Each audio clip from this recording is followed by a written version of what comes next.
네, 지금 보신 오남매 가족처럼 모든 아이들이 행복한 가족을 만날 수 있도록 입양아들이 좋은 부모를 만날 수 있게 지난 2012년 입양특례법이 개정됐습니다. 그런데 개정 이후 오히려 입양이 크게 줄어서 작년에는 입양 건수가 역대 최저치를 기록했습니다. 현장에서는 법이 오히려 입양을 막고 있다는 지적이 끊이지 않고 있습니다. 박진주 기자가 취재했습니다. 늦은 밤 골목길 작은 교회. 얼굴을 가린 한 여성이 나타나 교회 벽면 작은 문을 열고 포대기로 감싼 아이를 두고 갑니다.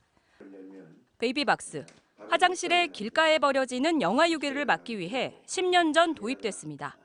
그동안 1,576명의 아기가 맡겨졌습니다.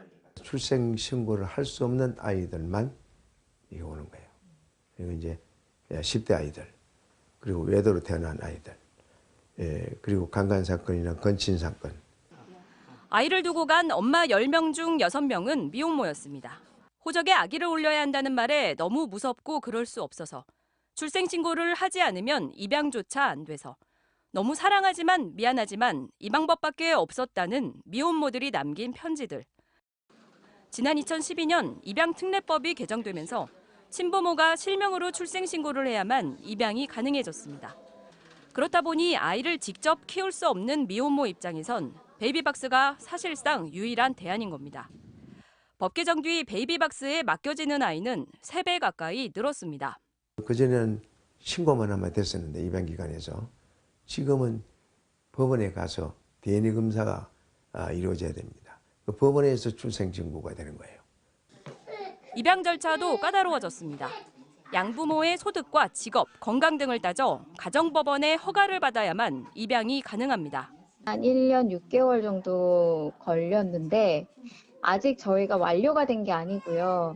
지금도 이제 법원 절차가 진행 중이거든요. 법원 서류 들어간 뒤에 한 달 뒤에 잡히기도 하고. 고아 수출국의 오명을 벗기 위해 무조건 첫 5개월 동안은 국내 입양만 추진하게 한 것도 입양을 더 어렵게 하는 요인으로 꼽힙니다. 의료적으로 심각한 문제가 있거나 국내에서 가정을 찾기 어려운 아이인 경우에는 그 5개월 우선 추진제는 조금 이렇게 선별하여서 저희가 이렇게 진행을 했으면 좋겠다는 생각이. 실제 법 개정 이후 국외 입양보다 국내 입양이 많아지긴 했지만 전체 입양 건수는 큰 폭으로 감소해 지난해 681명으로 역대 최저치를 기록했습니다. 인구 비례로 봐서 세계에서 제일 많이 보육원이 있는 나라가 대한민국입니다. 조금만 이 법적, 제도적, 행정적 완화가 되면 입양하는 사람들이 더 많이 늘지 않겠나 이런 생각을 좀 합니다. 베이비박스가 아닌 화장실이나 열차 등에 버려진 영아유기만 지난 10여 년간 992건. 어떻게 그럴 수 있냐고 비난하고 처벌만 하기엔 희생되는 생명이 너무 많습니다.